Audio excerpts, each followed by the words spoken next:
एक अहम खबर आपको बताएं जॉर्जिया से, जहां पर सरकार के खिलाफ बगावत काफी तेज हो गई है। राष्ट्रपति भवन में हिंसक प्रदर्शनकारी घुस गए हैं। तिब्लिसी में पुलिस और प्रदर्शनकारियों में झड़प भी हुई है। ये तस्वीरें आप देखिए। स्थानीय चुनाव के बाद जॉर्जिया में हिंसा का दौर जारी है। ईयू से जुड़ने, रूस से दूर होने की मांग जॉर्जिया में तेज हो गई है और ये तस्वीरें आप देखिए।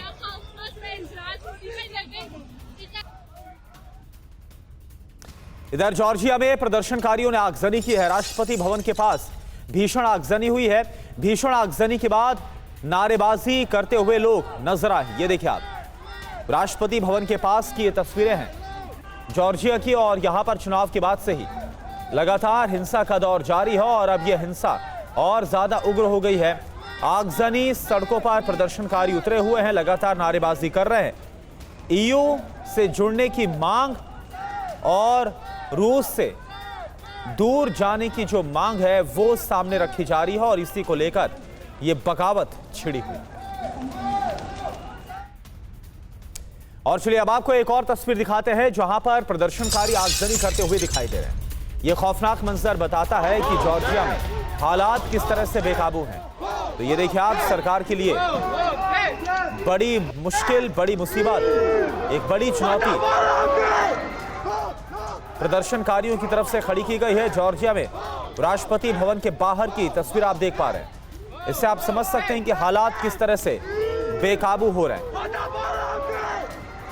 और वहीं हिंसा की आग में पूरा का पूरा जॉर्जिया जल उठा है।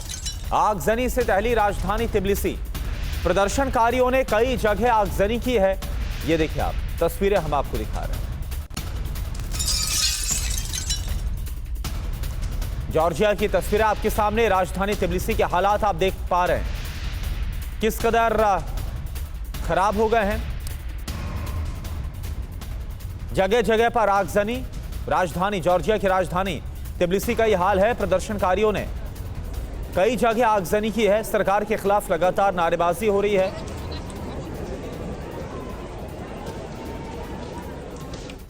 तो जॉर्जिया में राष्ट्रपति भवन की ओर जा रहे प्रदर्शनकारियों के खिलाफ पुलिस की तरफ से एक्शन दिखा। आप देखिए किस तरह से विरोध करने वालों पर पानी के बौछार से प्रहार किया गया, इन्हें रोकने की कोशिश की गई। ये देखिए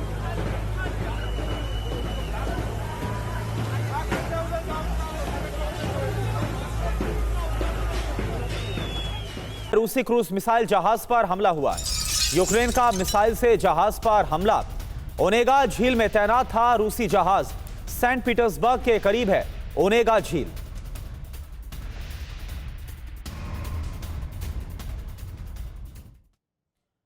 तो रूस ने यूक्रेन में तबाही का सबसे विध्वंसक चरण आरंभ कर दिया है।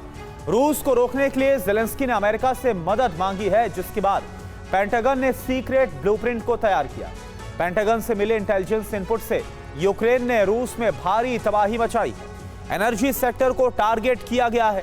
इन हमलों से रूस बौखला गया है। रूस आज रात यूक्रेन पर बड़ा हमला कर सकता है। अगर नेटो देशों ने यूक्रेन की सहायता की तो रूस टैक्टिकल परमाणु हथियारों का इस्तेमाल करने से पीछे नहीं हटेगा, जिससे यूरोप में परमाणु युद्ध का अलार्म बज सकता है। सितंबर में अगर रूस आक्रामक था तो अक्टूबर में यूक्रेन तबाही मचा रहा है।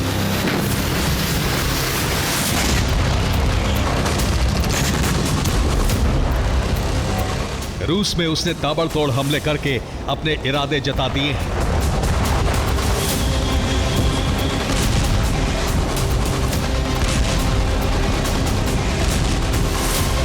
और इसके लिए पेंटागन ने ब्लूप्रिंट बनाया है। अब यूक्रेन को अमेरिकी इंटेलिजेंस देने की बात है। हालांकि खबर यह भी है कि अमेरिका बैकडोर से इंटेलिजेंस दे रहा है। इसी वजह से यूक्रेन रूस में सटीक हमले कर रहा है।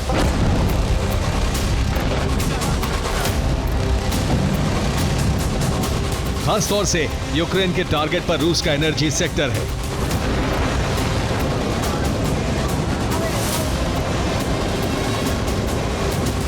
कई रिफाइनरी पर हमले किए जा रहे हैं, जिससे रिफाइनरी की क्षमता कम हो जाए और रूस बड़े संकट में फंस जाए।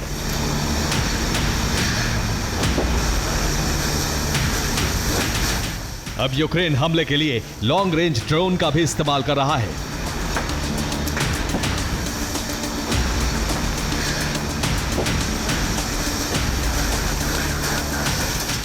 यूक्रेन ने 1400 किलोमीटर दूर रिफाइनरी पर हमला किया। हमले में किरीशी रिफाइनरी को बड़ा नुकसान हुआ है। यूक्रेन ने हमले के लिए ल्यूटी लॉन्ग रेंज ड्रोन का इस्तेमाल किया।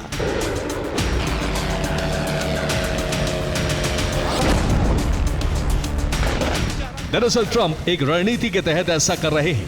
वो जल्द से जल्द हमास इजराइल में डील कराकर पूरा फोकस यूरोप पर करना चाहते हैं।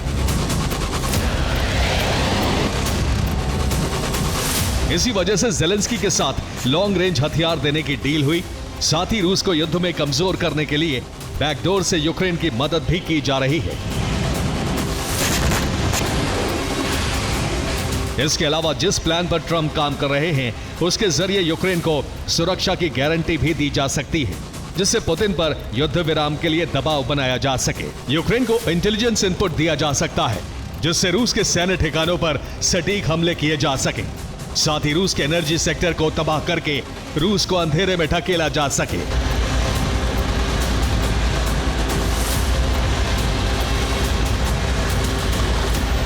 यूक्रेन इतना आक्रामक है कि अक्टूबर में ही कई रिफाइनरी पर दो बार हमले किए गए, जिससे रिफाइनरी का प्रोडक्शन घट रहा है।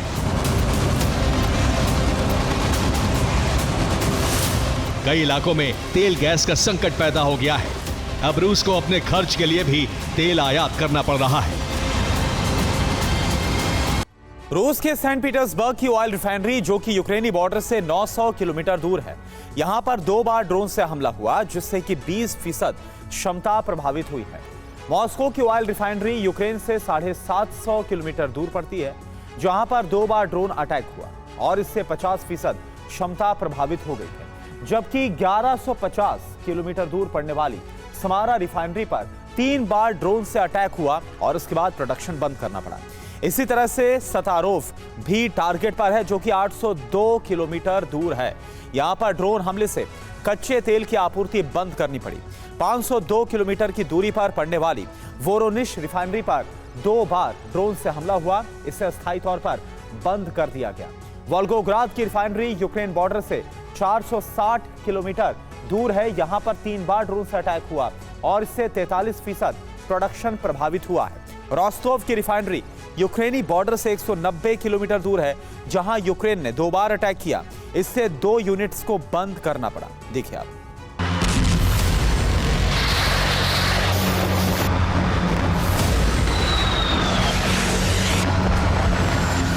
यूक्रेन इस बार इतने सटीक हमले कर रहा है कि 1 या 2 ड्रोन ही रिफाइनरी को खाक कर रहे हैं।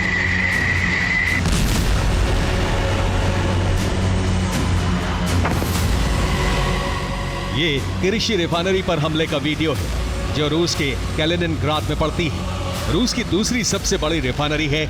यूक्रेन ने आधी रात ड्रोन हमला किया, जिससे रिफाइनरी की 2 यूनिट में आग लग गई।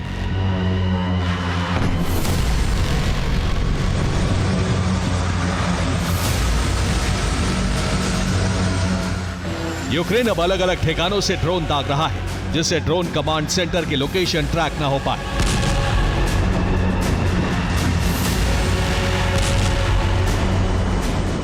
खास तौर से लॉन्ग रेंज ड्रोन तैयार किए गए हैं। इन हमलों में उसी का इस्तेमाल किया जा रहा है। इस वक्त यूक्रेन के टारगेट पर वो इलाके हैं जहां रिफाइनरी, ऑयल डिपो और गैस पाइपलाइन है। बीती रात 5 से ज्यादा इलाकों पर ड्रोन हमले किए गए।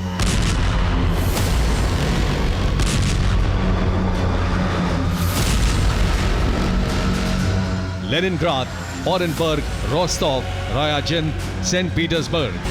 हमले के लिए ल्यूटी ड्रोन दागे गए थे, क्योंकि ल्यूटी लंबी दूरी तक प्रहार कर सकता है। इस बार यूक्रेन ने 1000 किलोमीटर से भी ज्यादा दूरी तक हमले किए।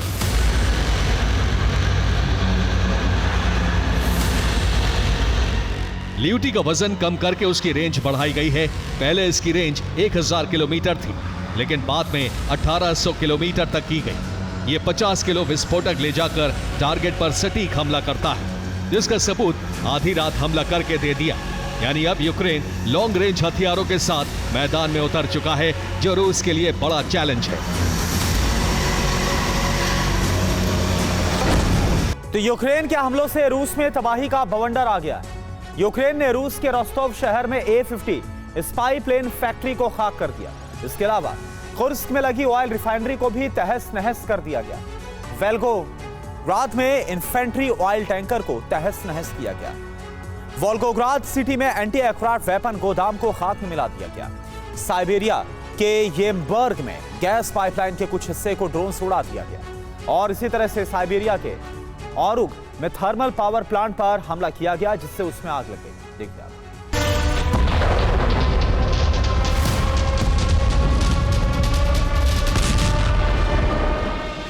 यूक्रेन के हमलों से रूस को जबरदस्त नुकसान हुआ है।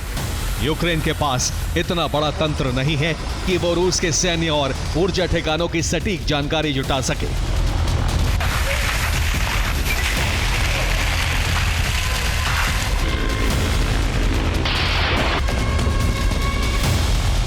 जाहिर है यूक्रेन को नेटो से मदद मिल रही है, लेकिन रूस का दावा है कि ड्रोन हमलों के पीछे पेंटागन का इनपुट हो सकता है, क्योंकि अमेरिका इंटेलिजेंस देने की बात कह चुका है। इसी वजह से यूक्रेन ने रूस में कोहराम मचा दिया।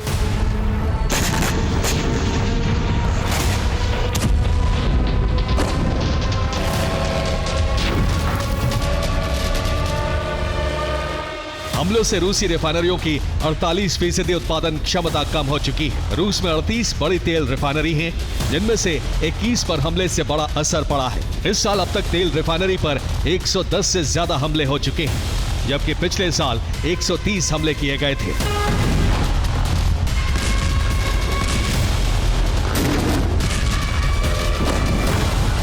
यूक्रेन आने वाले वक्त में हमले बढ़ा सकता है, क्योंकि बड़े पैमाने पर ड्रोन प्रोडक्शन हो रहा है। साथ ही अमेरिका के साथ ड्रोन डील करने के लिए एक यूक्रेनी प्रतिनिधिमंडल वॉशिंगटन जाने वाला है।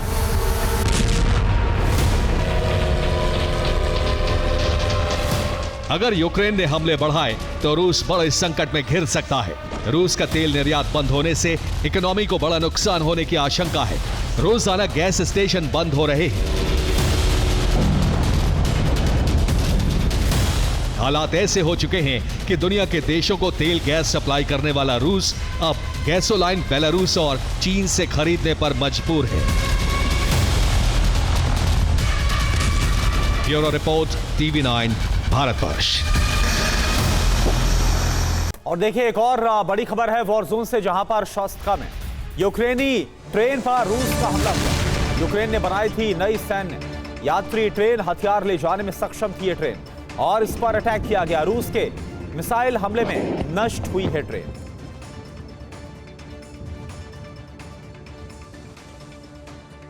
तो बीते 2 महीने से रूस की तेल रिफाइनरीज पर यूक्रेन के हमले जारी हैं। आग बबूला पुतिन ने अब इसका प्रतिशोध लेना शुरू कर दिया है। रूसी राष्ट्रपति ने इसकी जिम्मेदारी अपनी नई ड्रोन ब्रिगेड को सौंपी है, जो बीते 48 घंटे से यूक्रेन के गैस प्रोसेसिंग प्लांट और बिजली संयंत्रों पर हमला कर रही है। इससे यूक्रेन के 7 प्रांत के कई शहरों में ब्लैकआउट हो गया है। तो वहीं दूसरी तरफ आने वाली सर्दियों में यूक्रेन की मुश्किल बढ़ने वाली है। कैसे, इस रिपोर्ट में आते। रूस के खिलाफ ऑपरेशन एनर्जी का पुतिन ऐसा जवाब देंगे, इसकी कल्पना तक ज़ेलेंस्की ने नहीं की थी।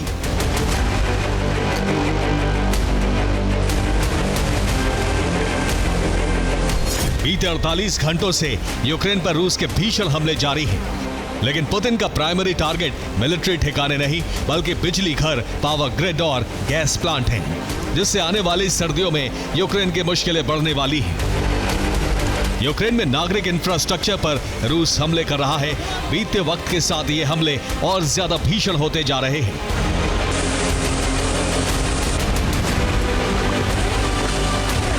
रूस ने यूक्रेन पर 381 ड्रोन और 35 मिसाइलों से हमले किए।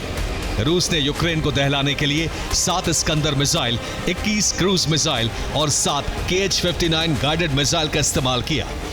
रूस के टारगेट पर सूमी, कीव, चेर्निहिव, डोनेत्स्क और दनीप्रोपेट्रोव्स्क था। यहां पावर ग्रिड और बिजली घरों पर हमले किए गए, जिसकी वजह से कई इलाकों में ब्लैकआउट हो चुका है। ये सूमी का वीडियो है, जहां रूस ने गेरॉन ड्रोन से हमला किया। यह हमला यहां मौजूद एक बिजली सब स्टेशन पर किया गया था। ड्रोन टकराने के बाद जबरदस्त धमाका देखा गया। चेरनिहिव पर भी रूस ने ड्रोन हमले किए।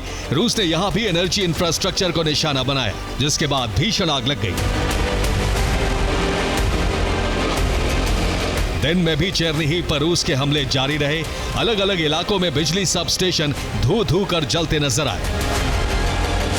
यूक्रेन के पावर ग्रिड और बिजली घरों पर हमले से चेरनिहिव के इलाकों में ब्लैकआउट हो चुका है। शहर का एक बड़ा हिस्सा अंधेरे में डूबा है। लोग मोबाइल की रोशनी के सहारे सभी जरूरी काम कर रहे हैं। चेरनिहिव के अलावा भी यूक्रेन में कई ऐसे इलाके हैं जहां अंधेरा छाया है। यूक्रेन में जल्द से जल्द बिजली घरों को ठीक करने की कोशिश जारी है, लेकिन इसमें अभी लंबा वक्त लग सकता है। तो यूक्रेन में बिजली घर और पावर ग्रिड तबाह होने से पोल्टावा में करीब 8000 घरों में अंधेरा छाया है। सबसे ज्यादा असर चेरनिहिव पर पड़ा है। यहां पर करीब 50,000 घरों में बिजली की सप्लाई ठप हो गई है। सूमी में भी 50,000 घरों में बिजली सप्लाई कटने की खबरें हैं।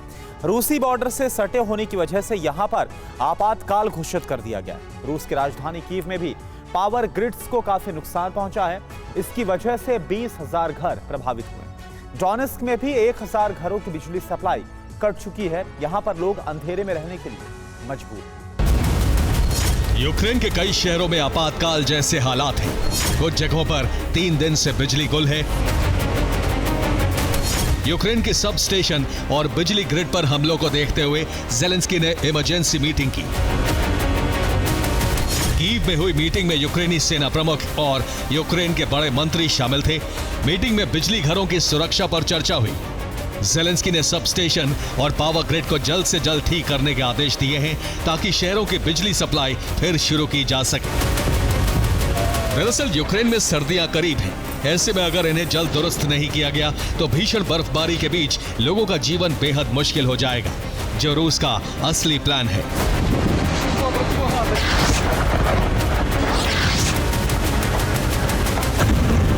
ये हमले पुतिन के ऑपरेशन विंटर का हिस्सा है। रूस का प्लान सेंट्रलाइज्ड हीटिंग सिस्टम को ठप करना है, ताकि यूक्रेन की कपकपाती ठंड को और ज्यादा सर्द किया जा सके। यही वजह है कि रूस न सिर्फ पावर ग्रिड पर हमले कर रहा है, बल्कि उसके टारगेट पर गैस प्रोसेसिंग प्लांट भी है। यूक्रेन के अलग अलग शहरों में अंडरग्राउंड गैस स्टोरेज प्लांट्स बनाए गए हैं, जहां पर सर्दियों के लिए गैस स्टोर की जाती है। यूक्रेन में सबसे बड़े gas storage plant Lviv, Ivano Frankivsk, Chernihiv, Kharkiv, Sumy और कीव में मौजूद हैं। इन प्लांट्स में गैस प्रोसेसिंग प्लांट्स के जरिए गैस स्टोर होती है। यूक्रेन के सबसे बड़े गैस प्रोसेसिंग प्लांट खार्किव और पोल्टावा में मौजूद हैं। यहां यूक्रेन की जरूरत की 50% गैस का उत्पादन किया जाता है। अब यही प्रोसेसिंग प्लांट रूस के प्रमुख टारगेट है। बीते 48 घंटे में रूस यहां पर ड्रोन और मिसाइल से हमले कर रहा है। इन हमलों से प्लांट के जो एक हिस्सा है उसे बहुत नुकसान पहुंचा, लेकिन रूस का मिशन इन प्लांट्स को पूरी तरह से ठप करना है।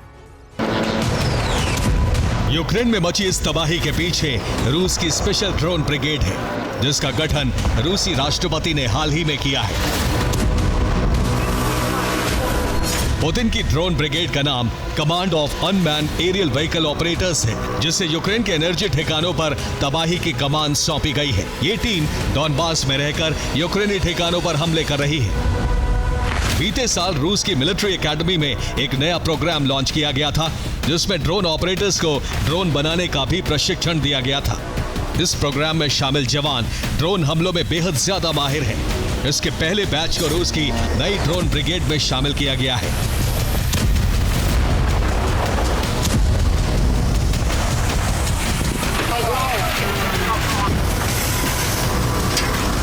इधर पुतिन के निर्देश पर यूक्रेन के एनर्जी इंफ्रास्ट्रक्चर को टारगेट किया जा रहा है, तो दूसरी तरफ रूसी सेना ने ग्राउंड ऑपरेशन भी तेज कर दिया है। रूस की कोशिश नए इलाकों पर कब्जे की है। रूस ने ज़ेपोरिज़िया के होलाइपोल की तरफ बढ़ना शुरू कर दिया है। यहाँ रूस की कोशिश यांचुर नदी तक पहुंचने की है, ताकि ज़ेपोरिज़िया के एक बड़े इलाके पर कब्जा किया जा सके। इसे यूक्रेन के संपूर्ण ज़ेपोरिज़िया पर कब्जे के मिशन में एक अहम पड़ाव माना जा रहा है। साफ है, इस बार यूक्रेन में आने वाली सर्दियां बेहद ज्यादा बारूदी होने वाली हैं। और रूस में जलती तेल रिफाइनरियों की कीमत यूक्रेन के नागरिकों को चुकानी पड़ सकती है। Bureau report, TV9 Bharatvarsh. और देखिए, एक बड़ी खबर आपको बताएं, खेरसॉ में रूस को मिली है कामयाबी। यूक्रेन के होवित्जर पर बड़ा हमला हुआ है। ड्रोन हमले में नष्ट हुई है यूक्रेन की तोप। खेरसॉ में यूक्रेनी सेना कमजोर पड़ी।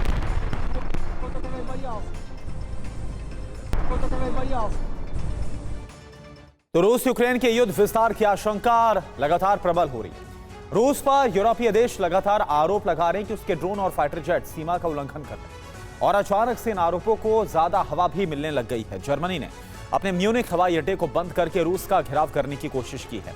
इसके अलावा कई देशों ने सैबोटाज हमले की जानकारी देकर रूस को कटघरे में खड़ा किया। लेकिन क्या ये वाकई रूस का कदम हो सकता है? जवाब इस रिपोर्ट में। यूक्रेन के साथ जारी युद्ध का विस्तार कितना हुआ, इसकी कोई स्पष्ट जानकारी नहीं है।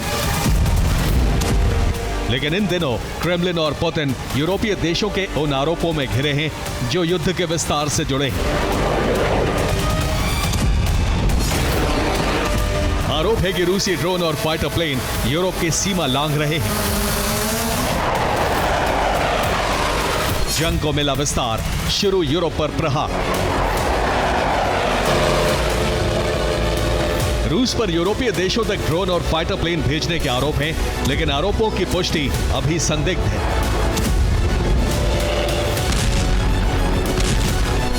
क्योंकि पोलैंड ने भले ही रूस के गेरान 2 ड्रोन को अपने क्षेत्र में मार गिराने का दावा किया हो, लेकिन एस्टोनिया और लिथुआनिया अब तक उनके क्षेत्र में रूसी फाइटर जेट्स की उड़ान से जुड़े सबूत नहीं दे सके। ऐसे ही डेनमार्क, फ्रांस और नीदरलैंड्स भी रूसी ड्रोन और प्लेन की घुसपैठ के आरोप को साबित नहीं कर पाए। यहां तक कि रोमानिया, मोल्दोवा और फिनलैंड रूसी नेवल फ्लीट से बढ़े खतरे की पुष्टि भी नहीं कर सके। तो क्या आरोप रूस के घेराव के लिए रची गई महज एक साजिश है? सवाल इसलिए भी उठ रहे हैं क्योंकि रूस ऐसी किसी भी घटना से इनकार कर चुका है। पुतिन के इस बयान से पहले रूस दावा कर चुका है उसके ड्रोन और फाइटर प्लेन्स ने सिर्फ अंतर्राष्ट्रीय सीमा पर उड़ान भरी है, किसी के क्षेत्र में घुसपैठ नहीं की है। इसलिए पुतिन का पक्ष मजबूत हुआ। लेकिन अब रूस के घेराव के लिए जो आरोप लगाए जा रहे हैं वो और भी ज्यादा चौंकाने वाले हैं। पुतिन ने तेवर बदले, यूरोप में हाइब्रिड हमले। यूरोपीय देशों का दावा यही है कि पुतिन ने हाइब्रिड हमले शुरू कर दिए हैं और इन हमलों में रूस को शक के दायरे में खड़ा करने के लिए माहौल भी बनाया जाने लगा है, जिसमें सबसे बड़ी भूमिका निभा रहा है जर्मनी। दावा है कि जर्मनी के म्यूनिख पर दूसरी बार अनजान ड्रोन्स की उड़ान दर्ज हुई है और ये उड़ान ठीक म्यूनिख हवाई अड्डे के ऊपर दर्ज की गई है, जिसके बाद दूसरे दिन भी म्यूनिख हवाई अड्डे को बंद करना पड़ा। इसलिए म्यूनिख हवाई अड्डे पर 6000 से ज्यादा यात्री फंस गए। दरअसल ये घटना शुक्रवार रात की है, जबकि इससे पहले गुरुवार की रात को भी अनजान ड्रोन की वजह से म्यूनिख हवाई अड्डे को बंद करना पड़ा था। हालांकि ये एहतियातन कदम था, लेकिन इस घटना को रूस से जोड़ने की कोशिश की गई है, जिस पर यूरोपीय देशों ने सहमति दी है। ऐसा इसलिए क्योंकि यूरोपीय देश अब रूस को हाइब्रिड हमलों के आरोपों में घेरने की कोशिश कर रहे हैं, जिसमें अज्ञात ड्रोन फ्लीट और फाइटर प्लेन की जानकारी जोड़ी गई है। तो वहीं कुछ देशों ने अस्थिरता फैलाने के लिए सैबोटाज हमले करने का भी आरोप लगाया है। रूस को घेरने वाले ये वो देश हैं जो लगातार रूस के लिए मुसीबत बढ़ा रहे हैं, लेकिन सच ये भी है कि वो कुछ घटनाओं के शिकार हुए हैं। इनमें फ्रांस के नीस के पास गोलीबारी की घटना दर्ज हुई है। लेस मॉलिन्स इलाके में हुई घटना में कई लोगों की मौत हुई है। तो वहीं कुछ देशों ने ऐसे घटनाक्रम की जानकारी दी है जिससे रूस के खिलाफ सवाल उठाए जा सकते हैं। इसमें डेनमार्क का दावा है कि पिछले हफ्ते ड्रोन हमलों का खतरा बढ़ा है, इसलिए 6 सैन्य और नागरिक हवाई अड्डे बंद कर दिए गए हैं और अब डेनमार्क के शस्त्र बलों पर सैबटाश हमला हो सकता है। लेकिन सवाल यह है कि अगर ड्रोन रूस के हैं तो वो लॉन्च कहां से हुए हैं और यूरोपीय देशों के अंदर तक दाखिल कैसे हुए? इस सवाल का जवाब है रूस की शैडो फ्लीट, जो प्रतिबंधों के बाद सक्रिय है। और देखिए एक अहम खबर, इराक के गैस स्टेशन में जबरदस्त धमाका हुआ है। विस्फोट के पीछे सैबटाश हमले की आशंका है। स्थानीय लोगों की मदद से बुझाई गई है आग। ये देखिए आप तस्वीरें आपको दिखा रहे हैं। धमाके में कोई हताहत नहीं हुआ।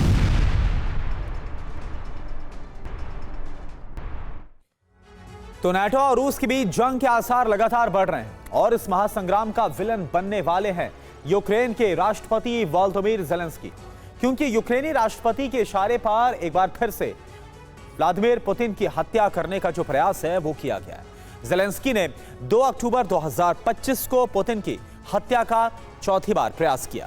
ज़ेलेंस्की की ड्रोन सेना ने सोची में वालदाई समिट के दौरान हमला किया और ये हमले उस वक्त किए गए जब 2 अक्टूबर को राष्ट्रपति पुतिन वालदाई समिट के मंच पर चर्चा कर रहे थे। इससे पहले सितंबर में भी यूक्रेन ने पुतिन पैलेस पर हमला किया था। देखिए आप।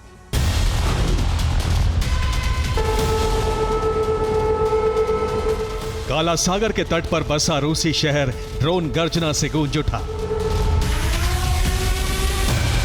सोची में रूस के एयर डिफेंस सिस्टम एक्टिवेट हो गए।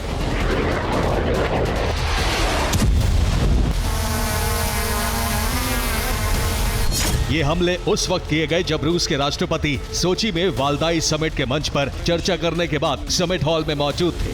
पुतिन का भाषण खत्म होते ही यूक्रेन ने ड्रोन हमले शुरू कर दिए।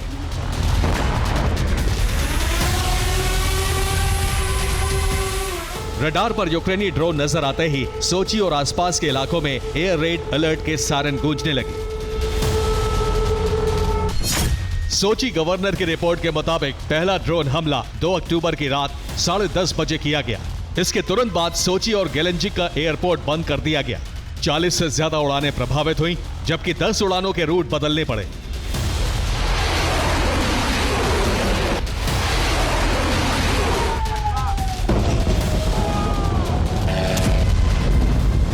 दो अक्टूबर को सोची रूस और दुनिया भर के वीवीआईपी का ठिकाना था, क्योंकि पुतिन को सुनने के लिए रूस की और दुनिया की अहम हस्तियां सोची पहुंची थी। काला सागर के किनारे पर बसा ये शहर एक्टिव फ्रंट लाइन से बहुत लंबी दूरी पर नहीं है।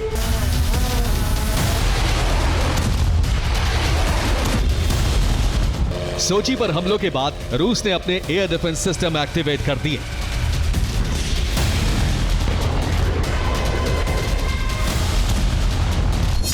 रूसी सेना के मुताबिक काला सागर पर यूक्रेन के 11 ड्रोन इंटरसेप्ट किए गए। सोची के एयर स्पेस में यूक्रेन के 7 ड्रोन हवा में नष्ट कर दिए गए। 2 अक्टूबर की रात 10:30 बजे से 3 अक्टूबर की सुबह 7:30 बजे तक रूसी डिफेंस सिस्टम और इलेक्ट्रॉनिक वॉरफेयर सिस्टम एक्टिवेट रखे गए। रूस का दावा है कि हमलों के लिए यूक्रेन को इंटेलिजेंस नेटो देशों से मिला।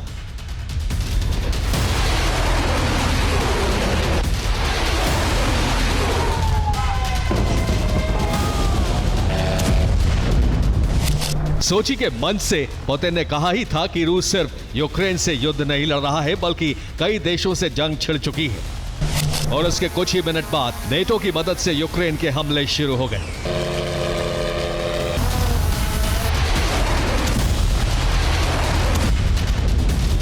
सोची की वालदाई समिट पर हमले का मतलब है रूस सरकार, क्रेमलिन के बड़े अधिकारी, सैन्य कमांडर और सुप्रीम कमांडर पुतिन की जान लेने की कोशिश। और खुद रूस मान रहा है कि इस काम में नेटो सीधे तौर पर शामिल है।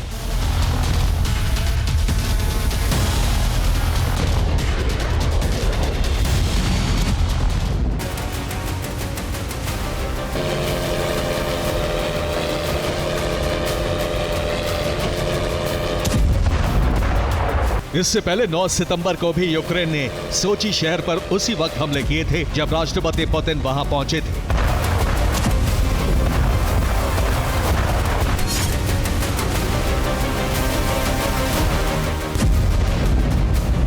उस दिन यूक्रेन के हमले से 2.5 घंटे पहले पुतिन मॉस्को में थे। फ्लाइट रेडार डेटा के मुताबिक पुतिन के IL-96-300 PU विमान ने मॉस्को से उड़ान भरी। लाइसेंस प्लेट नंबर RA-96024 वाले विमान ने सोची में लैंडिंग की। इसी विमान से पुतिन अलास्का में ट्रंप से मिलने पहुंचे थे और यही विमान हमले से 1.5 घंटा पहले सोची में लैंड हुआ था। पुतिन के सोची पहुंचने की खबर यूक्रेन को लग चुकी थी और इस लैंडिंग के कुछ मिनट बाद यूक्रेन ने सोची के नो फ्लाइट जोन में ड्रोन हमले शुरू कर दिए। यूक्रेन ने सोची के पुतिन पैलेस पर 17 ड्रोन हमले करने की कोशिश की। रूस के डिफेंस सिस्टम तुरंत एक्टिवेट हो गए। 15 यूक्रेनी ड्रोन काला सागर के ऊपर इंटरसेप्ट कर लिए गए। 2 यूक्रेनी ड्रोन क्रास्नोदर में मार गिराए गए। जिस वक्त ड्रोन हमले किए गए उस वक्त पुतिन सोची के बोचारोव रूसी पैलेस में मौजूद थे। रूसी मीडिया के मुताबिक पुतिन का विमान सोची के हवाई अड्डे पर मौजूद था।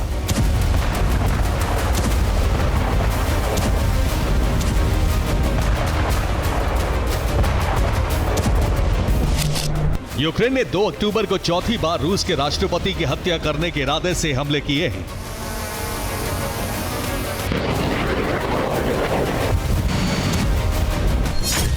इससे पहले 9 सितंबर को सोची के वोचारोव रूसी पैलेस को टारगेट किया गया। 3 अगस्त को भी पुतिन के इसी पैलेस पर हमले की कोशिश हुई। इससे पहले बीते साल 28 अगस्त को यूक्रेन ने सोची के करीबी शहर गेलेंजिक में पुतिन पैलेस पर ड्रोन हमले किए थे। करीब $1.5 बिलियन के इस पैलेस को भी रूस ने नो फ्लाई जोन घोषित किया हुआ है।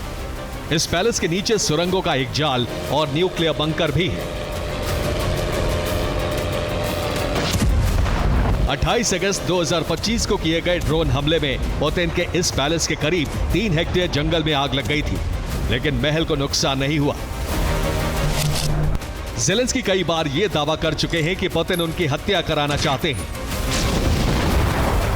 लेकिन 3.5 साल से जारी इस युद्ध में एक बार भी ज़ेलेंस्की पर जानलेवा हमला नहीं हुआ है, जबकि पुतिन के ऊपर 4 बार हमलों का प्रयास हुआ है।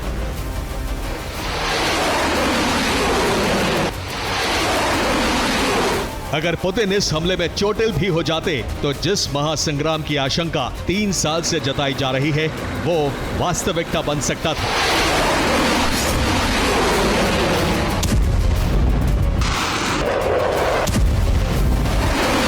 यूक्रेन सहित उसके मददगार देशों पर रूस के हमले शुरू हो सकते थे।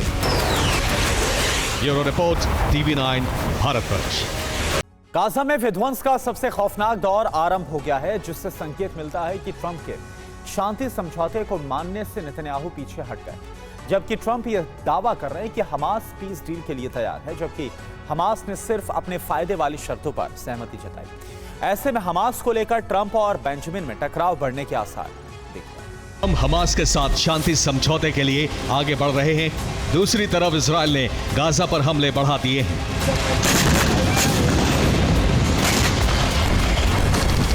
दिन से लेकर रात तक गाजा में बारूद बरस रहा है। सोते हुए लोगों पर बम गिराए जा रहे हैं। लोग रात में ही रेफ्यूजी कैंप छोड़कर भाग रहे हैं, लेकिन एयर स्ट्राइक रुक नहीं रही है।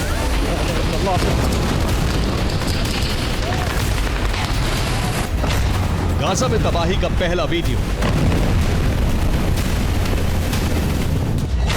गाजा में तबाही का दूसरा वीडियो।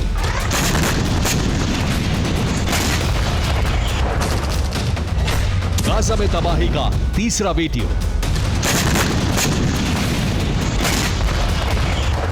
यह सबूत है कि इजराइल अब किसी की बात नहीं सुन रहा। ट्रंप के भरोसे के बाद भी बेंजामिन नेतन्याहू रुक नहीं रहे हैं, जबकि ट्रंप कह रहे हैं कि वो हमास से शांति समझौता कराने के काफी करीब पहुंच चुके हैं। ट्रंप की कोशिशों पर ब्रिटेन के प्रधानमंत्री कीर स्टारमर ने भी मोहर लगाई है। उन्होंने बयान दिया है कि हमास ट्रंप द्वारा दिए गए शांति समझौते को मानने के लिए तैयार है। यह प्रेसिडेंट ट्रंप द्वारा मध्य पूर्व में शांति की दिशा में सराहनीय कदम है। अमेरिका और ब्रिटेन हमास के साथ समझौते को लेकर आश्वस्त हैं, जबकि इस बारे में बेंजामिन नेतन्याहू को जानकारी ही नहीं है।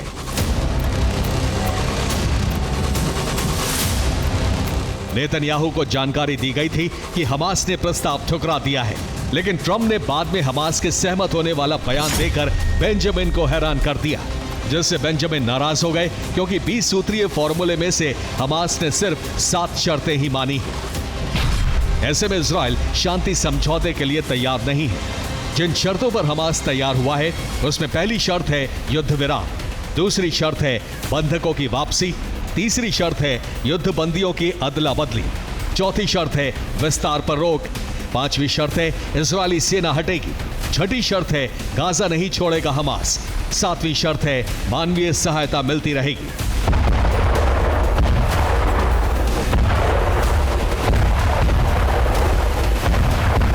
इसके अलावा बाकी की 13 शर्तें हमास ने मानने से इनकार कर दिया है, जिसमें terror free zone, border control और विकास जैसी शर्तें हैं। हमास का कहना है कि वो किसी भी सूरत में गाजा नहीं छोड़ेगा, ना ही अपने ठिकाने हटाएगा, साथ ही वो सैन्य और राजनीतिक रूप से सक्रिय रहेगा, जबकि इजराइल ऐसा नहीं चाहता है। वो पूरा कंट्रोल करने के बाद ही युद्ध विराम को तैयार होगा।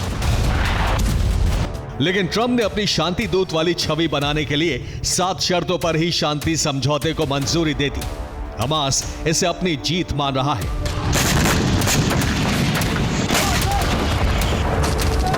बेंजामिन इससे विफर गए हैं। उन्होंने हमले बढ़ा दिए हैं, जबकि ट्रंप हमले रोकने के लिए कह रहे हैं। ऐसे में मध्य पूर्व में पहली बार अमेरिका और इजराइल में टकराव के आसार बन गए, जिसका फायदा ईरान और उसके प्रॉक्सी उठा सकते हैं।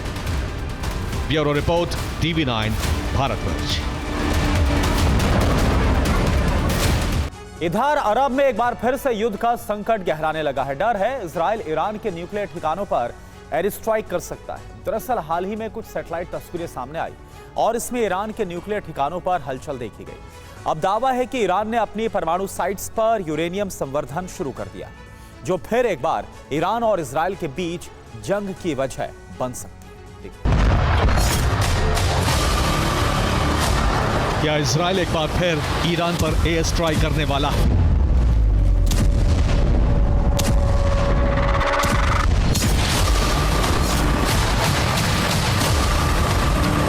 क्या ईरान की परमाणु साइट्स पर फिर इजरायली बारूद बरसेगा?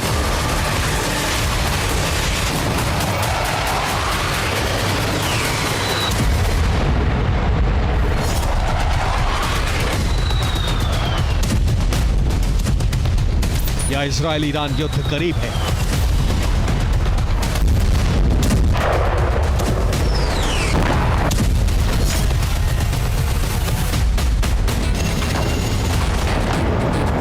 इन सभी कयासों और सवालों की वजह है इजराइल और ईरान से आ रही सीक्रेट रिपोर्ट्स और सैटेलाइट तस्वीरें, जो बताती हैं कि ईरान इजराइल के बीच युद्ध किसी भी वक्त शुरू हो सकता है।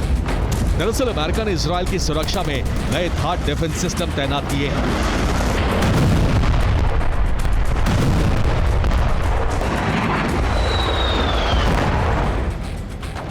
जून में इजराइल में 6 थाड सिस्टम तैनात थे। सितंबर में इनकी संख्या 8 हो गई। अब अक्टूबर में इजराइल में मौजूद थाड डिफेंस सिस्टम की संख्या 11 पहुंच चुकी है। दरअसल जून में हुई 12 दिन की जंग के दौरान ईरान ने इजराइल पर सैकड़ों बैलिस्टिक मिसाइलों से हमला किया था। ईरान की 50% बैलिस्टिक मिसाइलें थाड डिफेंस सिस्टम ने ही रोकी थी। यही वजह है कि इजराइल में थाड सिस्टम की संख्या बढ़ाई गई, जो इस बात का संकेत देता है कि इजराइल ईरान पर हमले की तैयारी में है।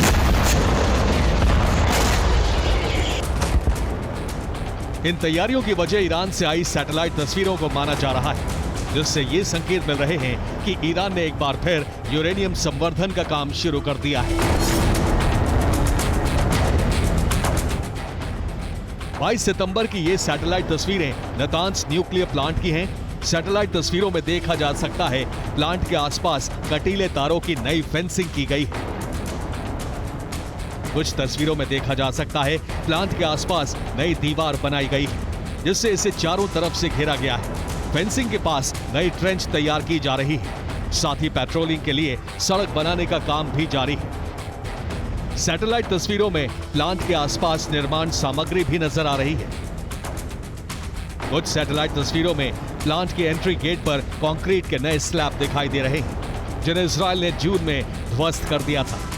इसके अलावा प्लांट के आसपास ट्रकों की गतिविधियां भी देखी गई हैं। दरअसल नतांज प्लांट को ईरान परमाणु कार्यक्रम की रीढ़ माना जाता है। यहाँ कई फीट गहराई में यूरेनियम संवर्धन के लिए सेंट्रीफ्यूज मौजूद थे। साथ ही बेहद गहराई में संवर्धित यूरेनियम भी दबे होने का दावा किया गया था। ऐसे में अब माना जा रहा है कि ईरान ने ये सेंट्रीफ्यूज और संवर्धित यूरेनियम निकालने का काम शुरू कर दिया है।